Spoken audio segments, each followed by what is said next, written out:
You're listening to The Secrets of Star Trek, where we discuss the hidden layers and deeper meanings found in all the Star Trek TV series, movies, and more. And today we're discussing the latest episode of Strange New Worlds, What is Starfleet? I'm Dom Bettinelli, and joining me today on the panel are Jimmy Aiken. Hey, Jimmy. Howdy, Dom. And Father Jason Tyler. Hey, Father. Hello. Folks, be sure to stick around. We have lots of great feedback from our two most recent episodes on the Sail Out Who Ate Its Tail and Through the Lens of Time. So stick around to the end of the show for that. And be sure to follow The Secrets of Star Trek in Apple Podcasts, Spotify, TuneIn, in your favorite podcast app, or watch us on our YouTube channel at youtube.com/StarQuestMedia, where you should subscribe and make sure to hit the bell to get notifications of new episodes. So, Jimmy, could you give us a recap of what happens in What is Starfleet? This week, we finally get to see Beto Ortegas' documentary, What is Starfleet? He starts off by asking the subversive question of whether the Federation is really as benevolent as it advertises itself. Maybe it's really an empire that colonizes. Maybe Starfleet aren't explorers, but a military. And maybe the Enterprise isn't just a starship, but a warship. He keeps asking pointed and uncomfortable questions of the crew as they go on a mission that has heavily classified elements. The ship has been assigned to bring a giant space Mothra to a non-Federation planet that's in a war, and it turns out that the giant space Mothra has been modified to turn it into being a powerful weapon. But it's in agony and it wants to die. Once the crew learns this, they get reluctant permission from the Federation to help guide the Mothra into the local sun so it can die. And the planet it comes from is declared a sanctuary for its species so its children can't be used as weapons in the future. This is unwelcome news to the race that wanted it, but they don't want the Federation as an enemy, so they reluctantly accept it. All this is playing out, Uhura makes Beto face the fact that he came on board the Enterprise angry, even though they didn't show that, and wanting to prove that Starfleet was evil since it took his sister Erica and then she got hurt. But after seeing the way the crew deals with the giant space Mothra, Beto begins to rethink things.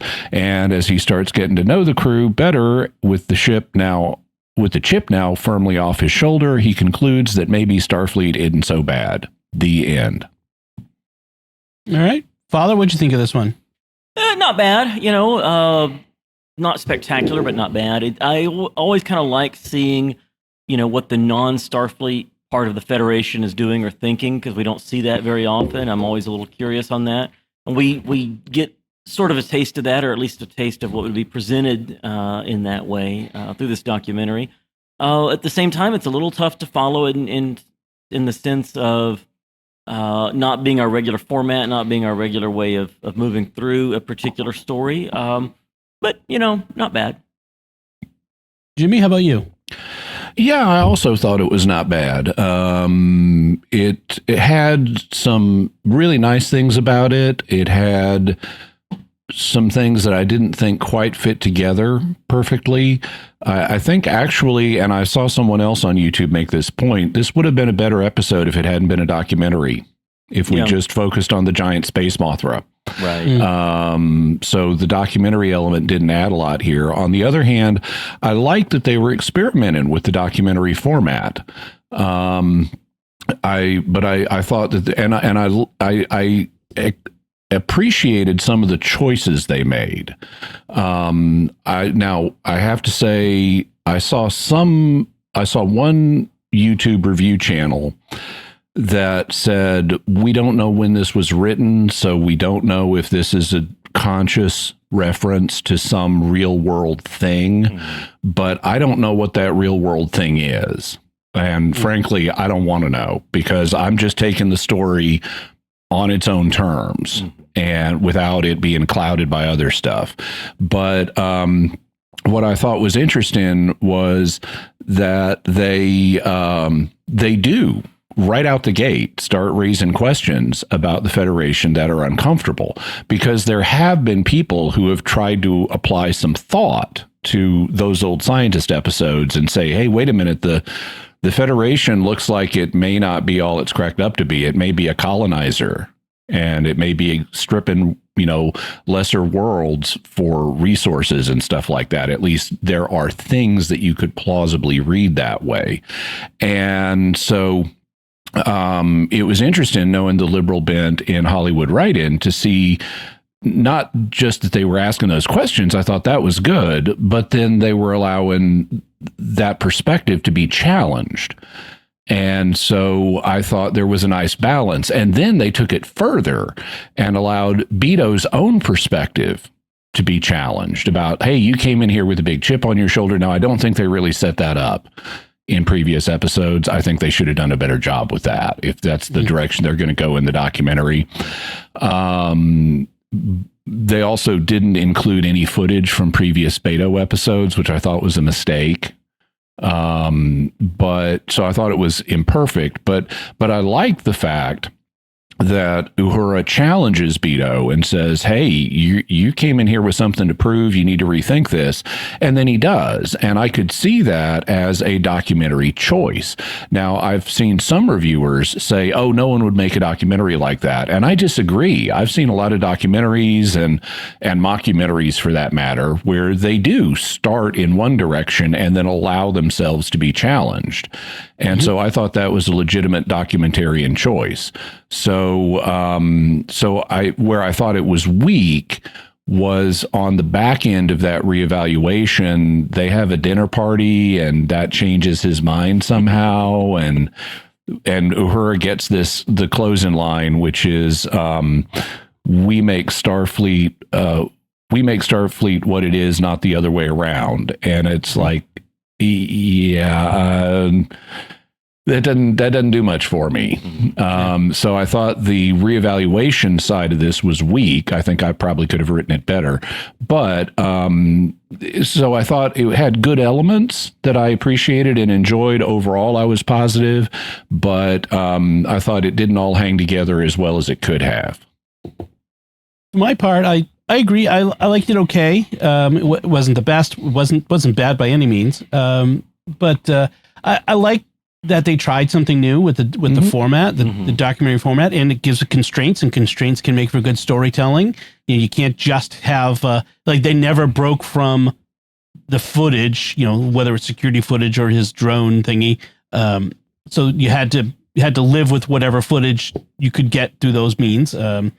So, and sometimes it was more or less believable the way they did it, and we can get into that. It asked good questions. I like the fact that we bring up, we've talked about that on this podcast. Is Starfleet a military? Is the Enterprise a warship? And I think we've generally concluded, yeah, but that's not a bad thing. Right. It's a military that explores. It's a ship with guns to defend. I mean, if I'm living on Earth in the 23rd century, if we say Starfleet's not a military, I'm wondering, well, who's protecting us? Who's keeping the planet safe from the Klingons or the Romulans or whoever else? Right. And we've had multiple wars at this point, exactly. and more to come, and Starfleet fights them. That makes them a military. So, but I like that they're bringing it up and they're confronting it in a way that kind of confronts those who want to maybe have a Pollyanna-ish view of Starfleet. It's, oh no, they're just peaceful explorers. Well, no, they're also both. It's both and, not either or. And I like that they brought that up. And I agree. I like how it starts out hostile to Starfleet, or seemingly hostile to Starfleet, and then goes to sympathetic. And it was interesting, given that everything was approved. It says right up front, everything was approved by Starfleet in the end. And I'm like, that's an interesting choice that Starfleet Command would have allowed this documentary to go. As I was thinking this as it was going on, now it makes sense by the end, but that they would allow something that in the beginning shows them in not such a good light. Even, the mission itself, which was classified, and they end up, allowing it to be publicized. So I thought that was interesting as well.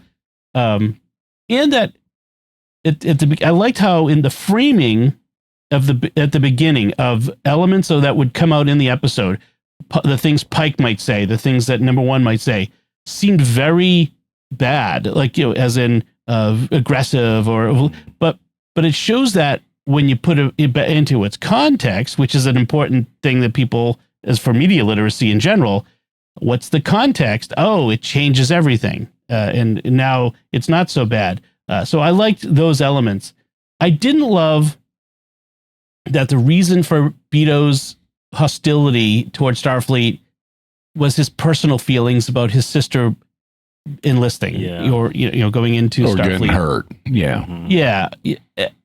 I would have preferred if he had intellectual and philosophical reasons, because I feel like this current generation of Starfleet, and maybe this is because of Discovery, but it tends to go to feelings ahead of thoughts and beliefs, and that I didn't love it. It wasn't terrible, but I didn't love it. And Yeah.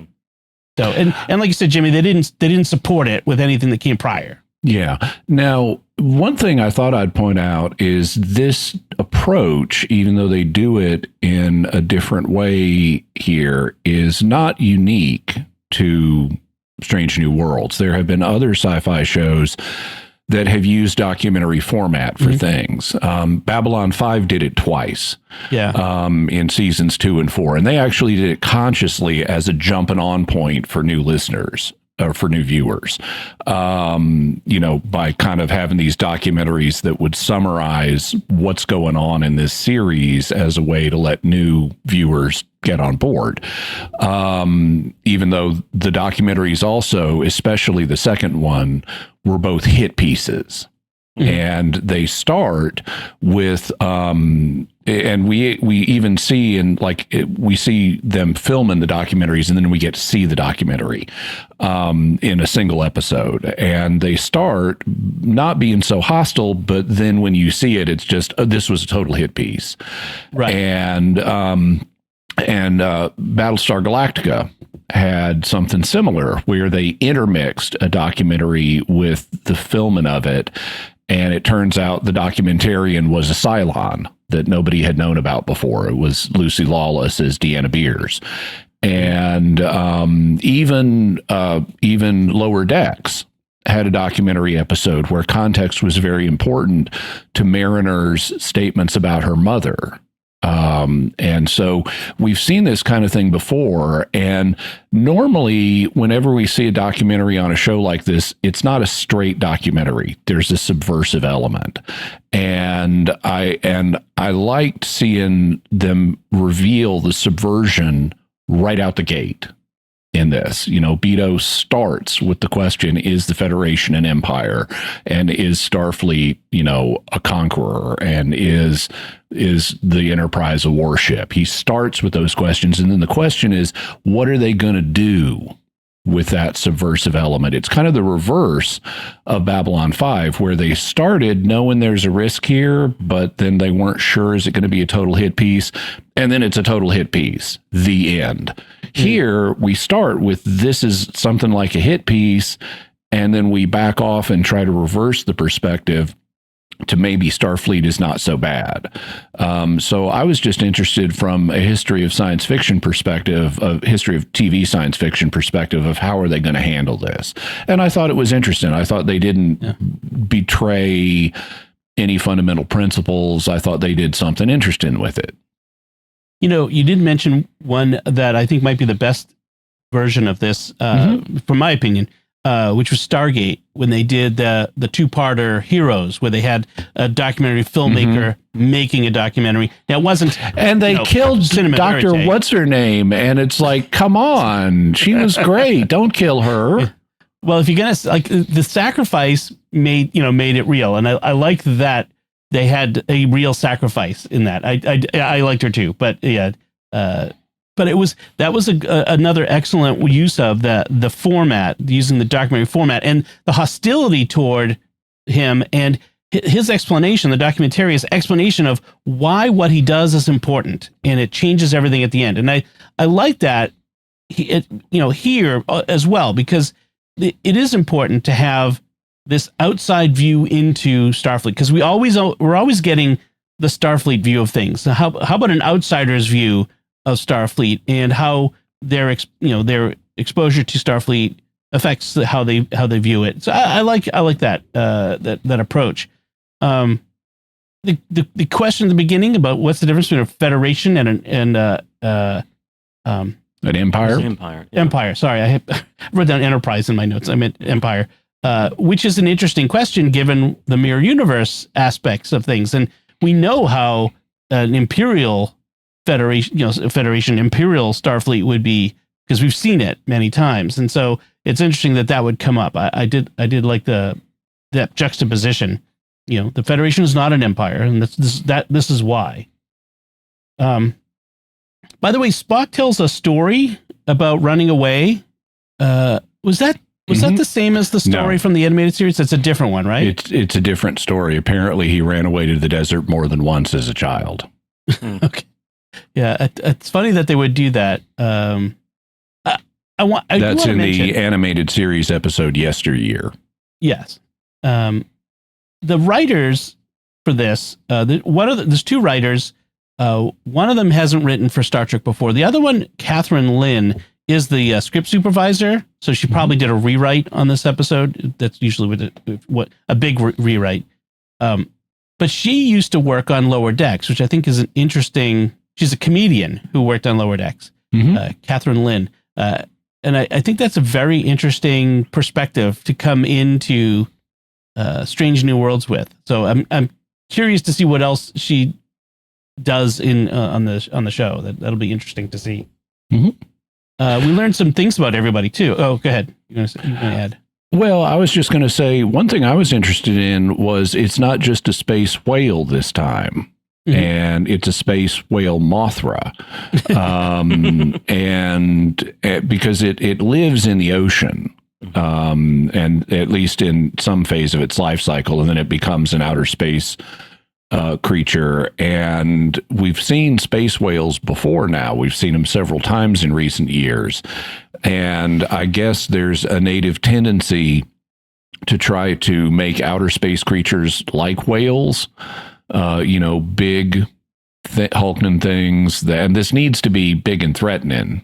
But even as far back as that Gumtu entity in Next Gen, and then the Galaxy's Child entity that was suckling on the Enterprise, they're kind of whale-like a little bit, and here it's much more moth-like. And I thought that was an interesting choice to have it not visually be like a whale for once. I thought that was interesting. I did think that some of the writing around the Space Mothra could have been better, and this might have been the case if this was not a documentary. They may have been able to explore it and flesh it out better, but like one of the things that was not clear to me is they have, I didn't mention this in my summary just because it's not essential to the plot, but as they're trying to get the Mothra, in position to escort it to this other system, a ship from the race they're taking it to shows up and attacks it. And it just obliterates the ship. They have a doctor from the alien race who they get in sickbay, and she dies pretty quick. But she's like an activist who has concluded her race is wrong to try to use this creature in this way, and she ends up dying. And then they have another ship from this race that's at war come in, this non-Federation race that's at war come in, and their role here is not entirely clear, but they attack the Mothra, and then the Mothra attacks them back, and there's kind of a stalemate, and then they establish communication with the Mothra, and it wants them to attack it.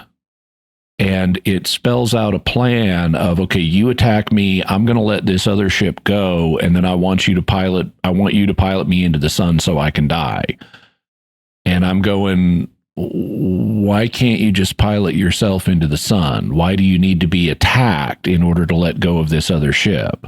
They needed to say this is part of its conditioning that it can't let go or something like that. And so it needs to be attacked in order to let go or something. I think it was implied, but not said. Yeah. Yeah, but it was unclear and it goes by pretty quickly. I think they should have been more explicit about this. Yeah. It was, the whole thing was a bit, why why was Starfleet transporting this creature? Like, why? Like, I don't understand. If the other guys could come over to this planet, why couldn't they escort this creature? Like I didn't understand the Enterprise's role in this. Some of it I can give them a pass on. Like if they said, "Oh, we're doing this as a favor for this race, we're transporting some mineral cargo for them."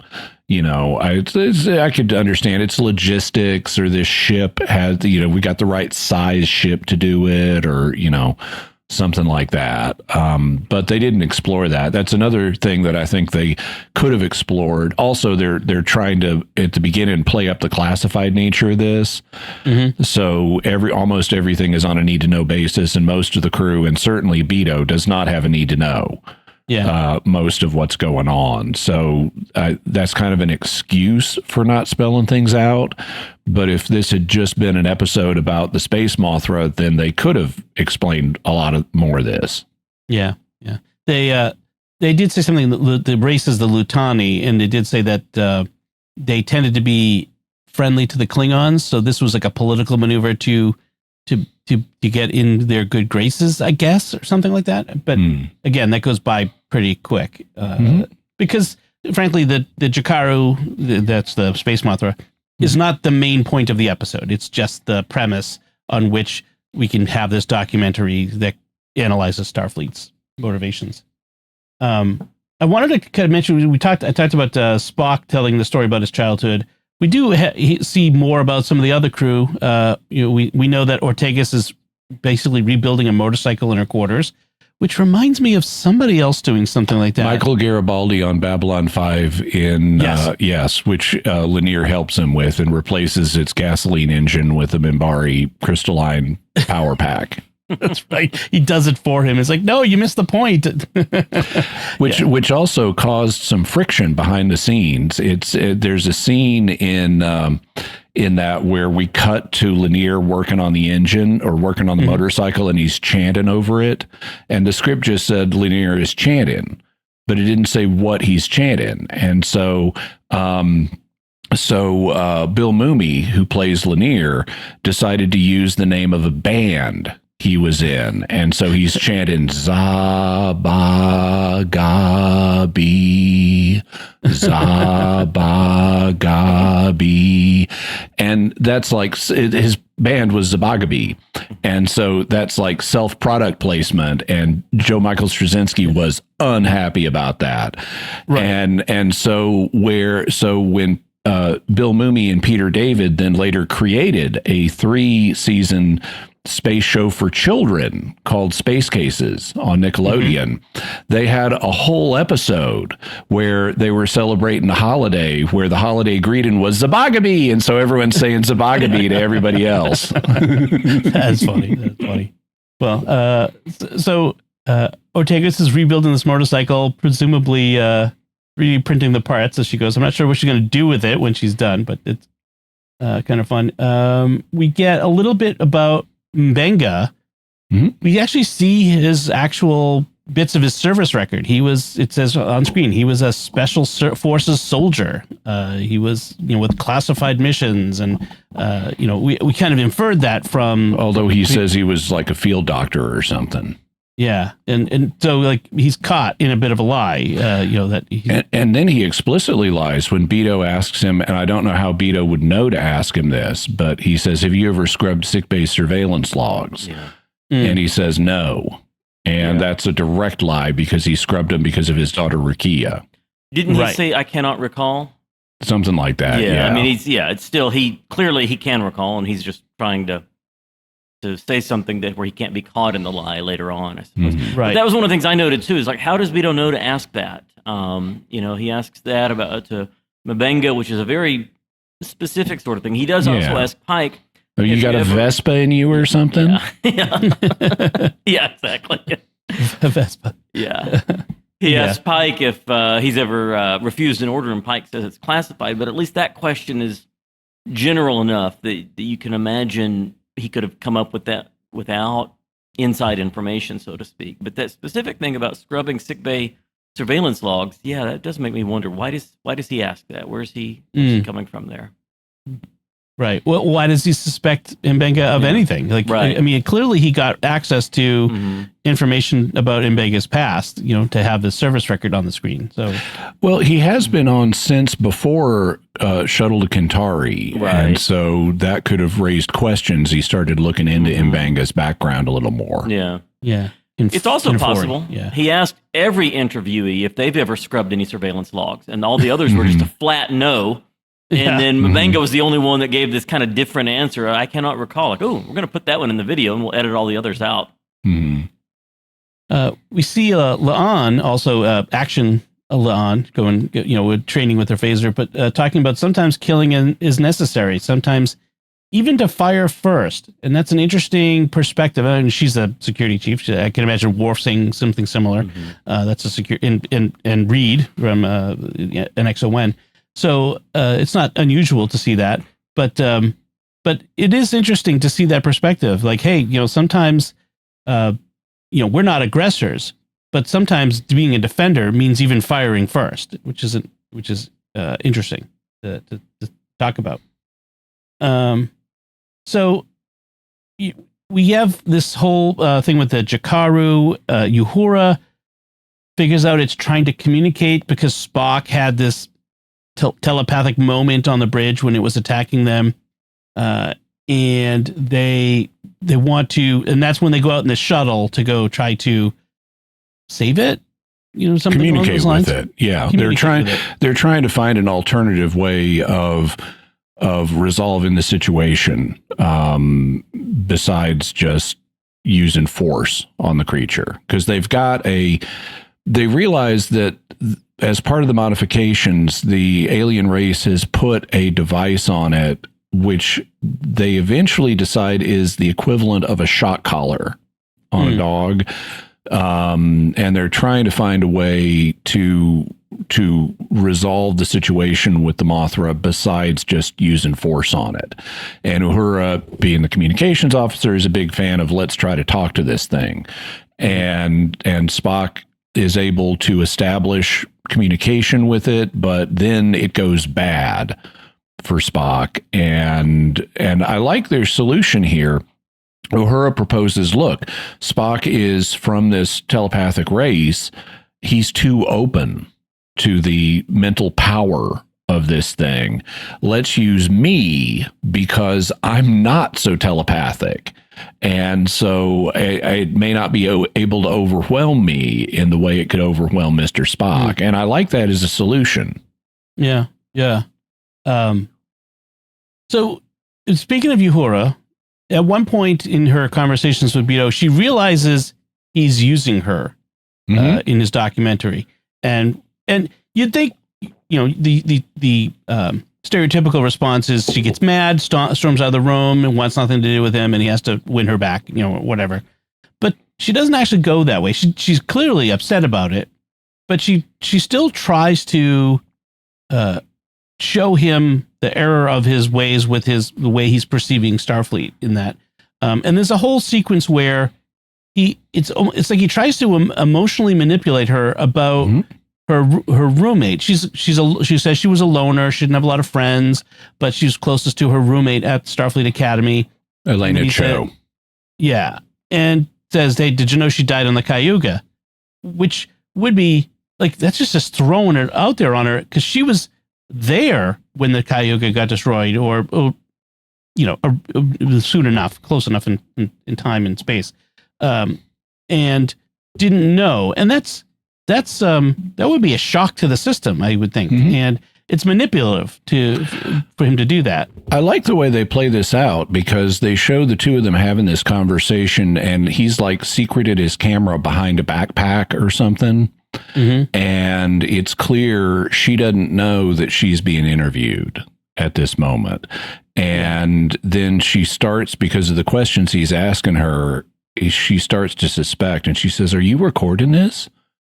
And he says, and he doesn't deny it. He says, yes. And I have to. And she says, this is what you came here for. And she suddenly realizes you've been doing this all along. You've been manipulating me. And she that's when she then turns the tables on him and says, you need to question your own priorities. And you came in here with angry. You had a point to prove. You know, you've got this chip on your shoulder. You need to rethink all this. And by the way, don't come on the bridge again. and I liked he's not on the bridge again. It's all security cam footage from the bridge after that. Yeah, she tells him, you know, it's good that you came to provide a counterpoint and ask questions. That's good. You know, in a free society that the Federation, pledges to be, you should be able to ask questions and provide a different perspective and provide a counterpoint. But don't come with an agenda. Don't come angry, seeking to just merely to undermine. You know, be honest in seeking answers. Not I'm going to come and provide a biased viewpoint on this thing that I'm mad about. That seems very topical. Anyway, so that was a surprising thing to do in this episode, frankly. Given, as you said, the proclivities of liberal Hollywood, I think it's good that they call that sort of behavior out in the media. And then we get the sort of a recapitulation of that opening montage. We had like an opening montage that had clips that sounded ominous, and now, as I mentioned before, we have. They sound less ominous, including Pike's point. You know, you threaten one of us, you threaten all of us. Trust me when I tell you, you do not want the Federation as your enemy. Using that to the Lutani. And, you know, in this context, it's, you know, if you're threatening us because we refuse to allow you to manipulate and use an intelligent creature as a weapon in your war, and, you know, in you threatening us, well, when you threaten a Federation starship, you're threatening the whole Federation. We're not going to allow that, and it changes the way you perceive it. So that was very good. Then we have that final scene, the dinner scene, as you mentioned, the crew exploring the positive ways that Starfleet has affected them, and as you expect out of this. And then he answers his own question from the beginning: what is Starfleet? The people is what separates a Federation from an empire, etc. So happy ending. Any other notes on this one, Father? No, I actually took very few notes, and we've covered all of them already. Okay. How about you, Jimmy? Nope, I think that's about it. Yeah. Okay. Yeah, it's straightforward. I think we covered all the good parts, all the relevant stuff, so that we wrap up our discussion there. We do have, I mentioned, listener feedback, and let me start with the feedback from our discussion of Through the Lens of Time. Gazdo01 on YouTube writes, 1, these creatures seem to have some kind of telepathic ability, as demonstrated when Gamble mentions Mbenga's daughter, raising immediate suspicions since the doctor reveals he never told him about that. Mm-hmm. I thought with the whole reverse causality thing going on, maybe the scene where the creature snaps the neck of the cell guard was actually true. He says his mother is experiencing pain, and then he adds it's precisely because he left her to die alone, implying he died before her, and that's when he gets killed. So was he telepathically reading a future feeling which he was causing in the present? A reverse causality? I think that's an interesting perspective. I think you could read it either way, but it is, they could have telegraphed it probably a little stronger if this is a precognitive thing that the creature is doing. But I like the idea of you left her to die alone, and they could have just added a line because you died first, and then he reaches through and kills him or something. Mm-hmm. Right. Or the guard reacting like, my mom's not dead, that sort of thing. So there's something could have made it clear. And then the second thing, Gazdo wanted to say, if eyes can get regenerated in this era, why couldn't LaForge be cured a century later? Oh, because reasons. Well, they do say at the very beginning of TNG that Geordi has the visor because he didn't respond to the usual treatment. So I think actually my guess is this line in Strange New Worlds actually comes from that line in TNG. So kind of interesting. Then our next feedback comes from Jason, who writes, there was a Star Trek Enterprise episode called The Crossing Season 2, Episode 18, where non-corporeal beings tried to take over the ship by inhabiting crew members and were ultimately defeated by the crew of the NX-01. So I think the writers are really diving into the archives of old Trek to pull out some new stories. Before I get to that, there was actually a TOS episode where Kirk and others were taken over Return by to aliens. Tomorrow.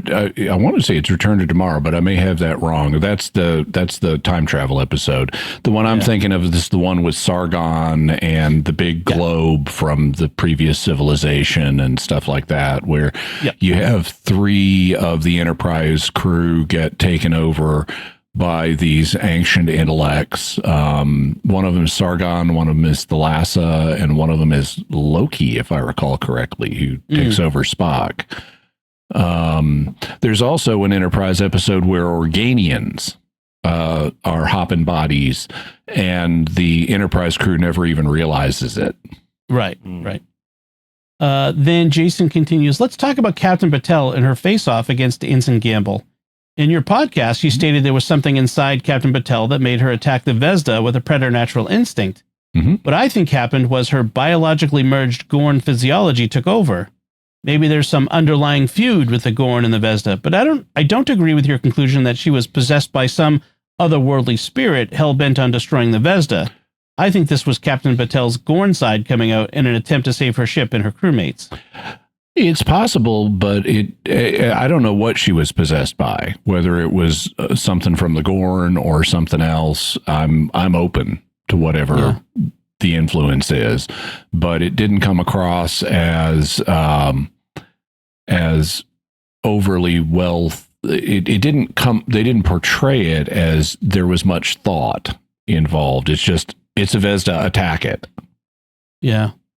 They haven't, there's been implications whenever we've talked about whatever it is inside Captain Patel, that it's not a Gorn. Like this, it's implying that it's different from just a Gorn. Like Spock didn't recognize it when he mind melded, that it was a Gorn. Like he said there's something there. And similar with Patel. So I think my approach to it just comes out of the fact that they've been unclear about what it is that's this, whatever this entity is. So we'll have to see how where they go with that. And then patron Dennis on our Patreon writes, since the prophets melded with outsiders before by making the Cisco/emissary, it's certainly possible that the Vesda could be related. Yep, that's possible. It would be interesting if they are. I kind of like that idea. I think it would be an interesting story possibility.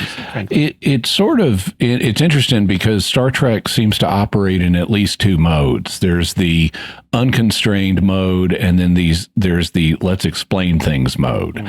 And in the unconstrained mode, they'll create something similar and just assume it has no connection. So yeah, it's kind of prophet-like, but the universe is big. There's lots of prophet-like things out there. And then there's the let's explain stuff mode where suddenly, oh yeah, Trelane is a Q, where we're trying to reconnect things. And so I guess, the answer to, is this a prophet or is it related to the prophets, that may change depending on what phase of Star Trek of history you're watching, and whether they're in creative mode or explainer mode.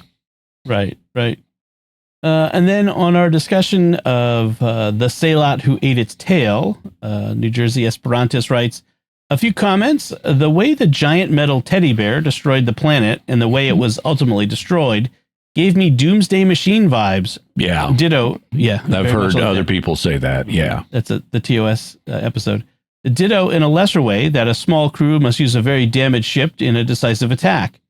While the epilogue was more or less satisfying, I think the point about it being humans, I think it may have worked to have the Pakleds be in the teddy bear ship, especially as it resembled the collective ship featured in the last season 1 episode of Lower Decks. Oh man, having a Pakled clump ship be Destroyer of Worlds, that would be something. It would change the tone of the episode, certainly. Yeah, well, but it would bring life to Troy's warning from the original Samaritan Snare episode that don't confuse their verbal simplicity with the idea they're all stupid. Exactly. Another thought is that given the time frame of when the core of the teddy bear ship was launched, I love that now it's just the teddy bear ship. It might have been interesting if it had been a ship of augment descendants. An enjoyable episode nonetheless, and I always enjoy hearing your reviews of Star Trek episodes. I wondered if that was going to be the case, if they were going to say this was another bunch of augments that left Earth after World War III. Yeah, Khan and his ilk. Mm-hmm. And then finally, History B5786 on our YouTube channel writes, the torpedoes did not just destroy the monster ship thing. Mr. Spock targeted the Klingon ship engines inside the monster thing, and that's what destroyed the ship monster. Yeah, and that may well be the case. It just went by fast, and I haven't adopted it rigorously, but as when I'm doing reviews, as opposed to when I'm being a fan, I tend not to rewatch stuff and re-examine it closer. I was once watching The Prisoner with a friend of mine, the old Patrick McGowan series. And when you get to the final episode of The Prisoner, and I won't spoil this, but when you get to the final episode of The Prisoner, there's a face-to-face meeting between number 1 and number 6, who are the two sort of antagonists of the series. And something happens that goes by very fast, and it's purely visual. It's an important revelation. It really changes how you look at the series in a big way, but it goes by very fast. And so I was showing my friend The Prisoner, and he didn't pick up on it. And I said, wait, let's go back and rewatch that because you missed something. And he's like, no, this is how they presented it. So if I didn't pick up on it and it went by too fast, that's on them, and so I think there's some validity to that viewpoint. I can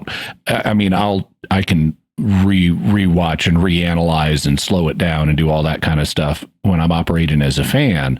But when I'm operating as a reviewer who is speaking more for someone who's more casual in their appreciation of the series, who's not an obsessive fan, I think there is a legitimacy to say, let's just experience this and say what we took away from it rather than doing a deep dive analysis where we go back and clarify stuff. And so, because I think it's legitimate to note, hey, that went by pretty fast. They could have slowed that down and explained that better. So that's the approach I take anyway. And of course, you get some things where they intentionally throw things out there fast nowadays to throw out little things for fans. And I think about the Enterprise episodes with the Mirror Universe, when they've got the thing on the screen that says Jonathan Archer was, president of the Federation at one point, and that's, there's no way you catch that just watching. You have to freeze it and blow it up and everything. And because people have done that, it's given rise to this idea of, should we make a whole new series about Jonathan Archer being president of the Federation? You'd finally get justice for Trip, retcon that death. Exactly. Yeah, that would be good. Trip needs to be like his head, one of his high officials. Yeah. Yes. The way people watch shows is very different nowadays. They tend not to look at the screen. They tend to be multitasking, which is terrible. I mean, and I'll do it sometimes for shows that I'm just trying to get to the end of it. I'm not really into it. But if you're not watching the screen, sometimes these visual things do go by fast and people do miss them. And because my wife is an inveterate phone looker while we're watching a show, and I'm like, oh, wow. She's like, what? Did you not see that? No. What happened? Like, oh, rewind, rewatch. I'm a little better about that because I don't have a TV. And so I watch everything sitting here in front of my computer. Oh, yes. That's probably better. And don't pick up your phone. Yeah, I could. It's right over here, but why? Yeah. I can just open a new browser tab. Exactly. All right. Well, thank you everyone for your feedback. We do love getting your feedback and we do appreciate it. Now it's time to take a moment to thank our patrons who make it possible for us to create the Secrets of Star Trek, including Hillary G, Joel S, Kevin S, Joseph A, and Karen V. Their generous donations at sqpn.com/give make it possible for us to continue The Secrets of Star Trek, and all the shows at StarQuest. And you can join them by visiting sqpn.com/give. And folks, I know I give this message every week. It is important. It's I don't want it to just go by as a rote thing I say. Your support is very important. It is the only way we can keep doing this. So we do appreciate it. So that's it from us this time. We'd love to know what you thought of What is Starfleet? You can let us know by commenting on the show at sqpn.com/trek, our Facebook page at facebook.com/StarQuestMedia, send an email to trek@sqpn.com, visit our Discord community at sqpn.com/discord, or watch The Secrets of Star Trek on our YouTube channel at youtube.com/StarQuestMedia. We'll be back next time when we'll be discussing the next episode of Strange New Worlds, 4.5 Vulcans. Until then, Jimmy Aiken, thank you for joining me and sharing The Secrets of Star Trek. Thanks, Tom, and live long and prosper. And Father Jason Tyler, thank you as well. Thanks, Tom. And once again, I'm Dom Bettinelli. Thank you for listening to The Secrets of Star Trek on StarQuest, and remember, if not us, then who?